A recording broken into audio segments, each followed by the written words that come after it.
রাসূলুল্লাহ হাদিসের মধ্যে বলছেন, পৃথিবীর জমিনের মধ্যে, ভূখণ্ডের মধ্যে আল্লাহর বান্দারা যখন আল্লাহর খুশির স্বার্থে, আল্লাহর রহমত পাওয়ার আশায় কোরআনের মজলিসে বসে যায়, যতক্ষণ বান্দারা বসে থাকে ওই জায়গাটা আর সাধারণ জায়গা থাকে না, বরং ওই জায়গাটা স্কুলের এই তো মাঠ, এটা তো স্কুলের মাঠ, কথা বলুন ঠিক কিনা?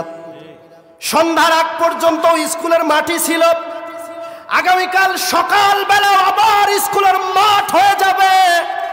কিন্তু আল্লাহর নবী বললেন, যেহেতু কোরআনের আয়োজন হয়েছে, যতক্ষণ কোরআনের কথা হবে এই জায়গাটা আল্লাহ রব্বুল আলামিন জান্নাতের মাঠ বানিয়ে দিয়েছে।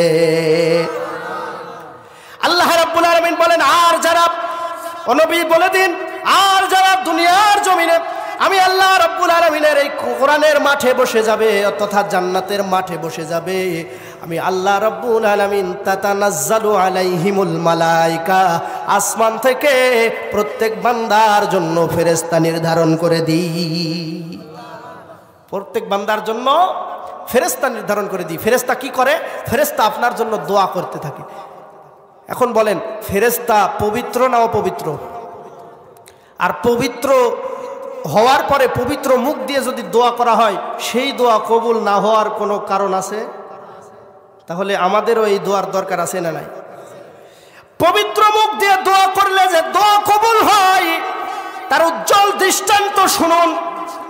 এই জামানার বড় একজন মুহাদ্দিস, আমরা যে মাযহাব মানি, 4টি মাযহাবের এক মাযহাবের ইমাম, নাম হলো ইমাম আহমদ ইবনে হাম্বল রহমাতুল্লাহি আলাইহি। নাম শুনেছেন? এই ইমাম আহমদ ইবনে হাম্বল রহমাতুল্লাহি আলাইহির জীবনের একটি ঘটনা বলছি, শুনুন। পুত পবিত্র মুখ দিয়ে দোয়া করলে যে দোয়া কবুল হয়, তার দৃষ্টান্ত, উজ্জ্বল দৃষ্টান্ত এখানে আছে। হযরত আহমদ ইবনে হাম্বল রহমাতুল্লাহি আলাইহির জীবনীর মধ্যে পাওয়া যায়, তার সময়ে একজন রুটি বিক্রেতা ছিলেন। কি ছিলেন? রুটি বিক্রেতা। আমি আপনার মতোই সাধারণ মানুষ, রুটি বানায়, বিক্রি করে, আর ওই রুটি বিক্রি করে তার জীবিকা নির্বাহ করে, একেবারে সাধারণ নগণ্য মানুষ।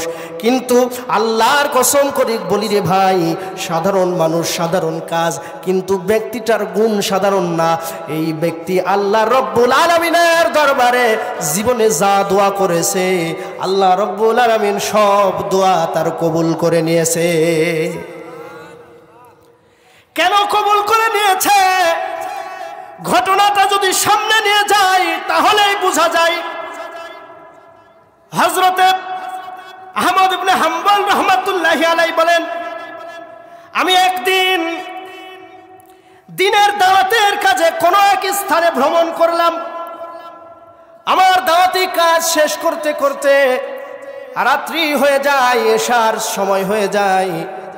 মসজিদে এশার সালাত আদায় করার পরে আমি, যেহেতু বাসা অনেক দূরে, মসজিদের খাদেমকে ডেকে ডেকে বলি, ও ভাই খাদেম, আমি তো অনেক দূর থেকে এসেছি, পরিচয় দেই নাই এখনো। কে? পরিচয় না দিয়ে শুধু বলে, আমি তো অনেক দূর থেকে এসেছি, রাত্রিবেলা ফিরে যাওয়ার মতো অবস্থা আমার নাই, এখানে পরিচিত কেউ নাই, আপনি যদি শুধু আমাকে অল্প একটু সময় অবকাশ দেন, আমি মসজিদের মধ্যে থাকতে চাই, শুধু রাত্রিটুকু। শুধু কি? রাত্রিটুকু থাকতে চাই।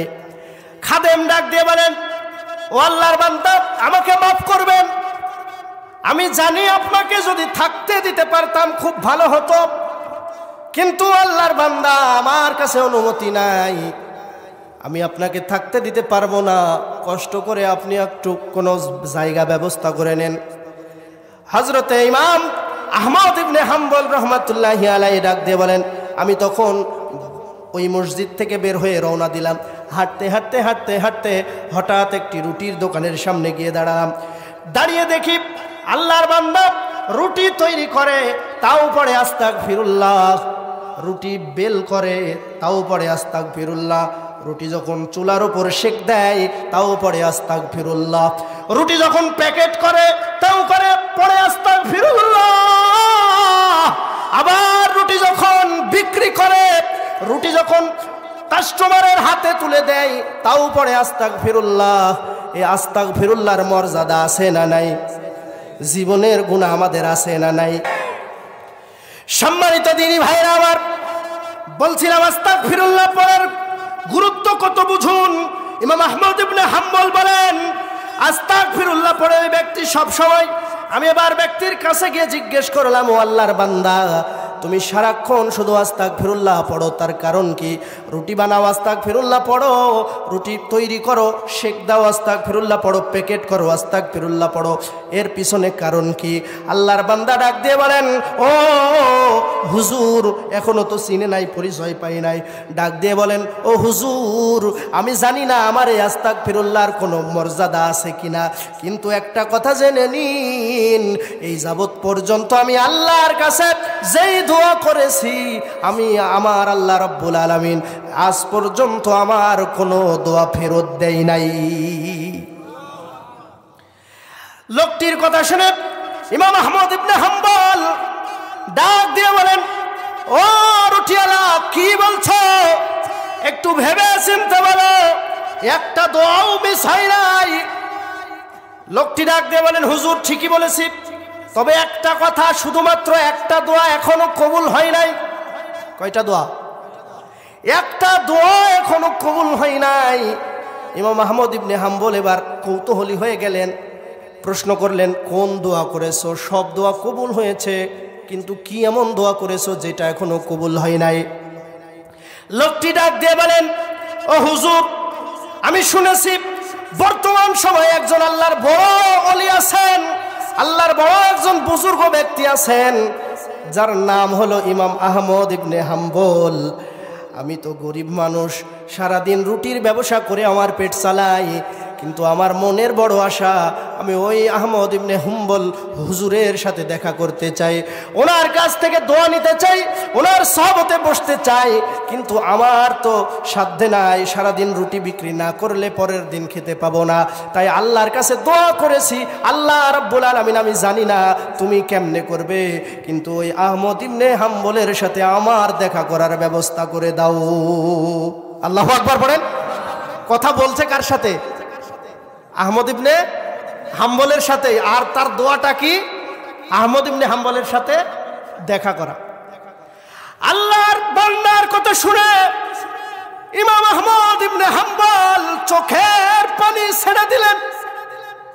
অঝোর নয়নে কাঁদতে দেখে আল্লাহর বান্দা ডাক দিয়ে বলছেন, ও হুজুর, আমি এমন কি কথা বলেছি আপনার চোখ দিয়ে অঝোর নয়নে পানি ঝরছে? কি এমন কথা বললাম আপনি কষ্ট পেয়েছেন? যদি আমার কোনো কথার কারণে কষ্ট পেয়ে থাকেন, আমাকে মাফ করে দিবেন। ইমাম আহমদ ইবনে হাম্বল চোখের পানি ছেড়ে দিয়েছেন। ও বাবাজিরা, মনটাকে নরম করে দিয়ে শুনুন, আজকে কোরআনের মাহফিলে বসেছেন, আপনার জীবন বৃথা না। কোরআনের মাহফিলে বসেছেন, আপনার জন্য পুত পবিত্র মুখ দিয়ে আল্লাহর ফেরেশতারা রহমতের দোয়া করতেছে। পুত পবিত্র মুখ দিয়ে দোয়া করলে যে দোয়া কবুল হয়, তার প্রধান দৃষ্টান্ত দেখুন। আল্লাহর বান্দার কথা শুনে ইমাম আহমদ ইবনে হাম্বল চোখের পানি ছেড়ে দিয়ে কান্দে, আর ডাক দিয়ে বলে, ও আল্লাহর বান্দা, তুমি আস্তাগফিরুল্লাহ সারাদিন পড়ো, অন্য কোনো মর্যাদা আছে কিনা জানি না, কিন্তু আস্তাগফিরুল্লাহ পড়ার কারণে আল্লাহ রাব্বুল আলামিন তোমার সহবতকে পছন্দ করে নিয়েছেন, তোমার মুখটাকে পবিত্র বানিয়ে দিয়েছেন, তোমার শরীরটাকে পবিত্র বানিয়ে দিয়েছেন, যার কারণে তুমি যা দোয়া করেছো সমস্ত দোয়া আল্লাহ তাআলা কবুল করে নিয়েছেন। এমন কি ও আল্লাহর বান্দা, শোনো, তুমি যেই দোয়ার কথা বলেছো, ইমাম আহমদ ইবনে হাম্বলের সাথে দেখা করতে চাও, আল্লাহ রাব্বুল আলামিন এমন ভাবে কবুল করেছেন, তুমি রুটিওয়ালা, রুটি বিক্রি করতেই আসো, রুটির দোকানেই আসো, তোমাকে ইমাম আহমদ ইবনে হাম্বলের সাথে দেখা করার জন্য শরীর নিয়ে তার কাছে যাওয়ার প্রয়োজন হয় না। স্বয়ং আল্লাহ রাব্বুল আলামিন তোমাকে ভালোবাসার কারণে আমি ইমাম আহমদ ইবনে হাম্বল রহমাতুল্লাহি আলাইহিকে তোমার রুটির দোকানে পাঠিয়ে দিয়েছে। কথা কি বোঝা যায়?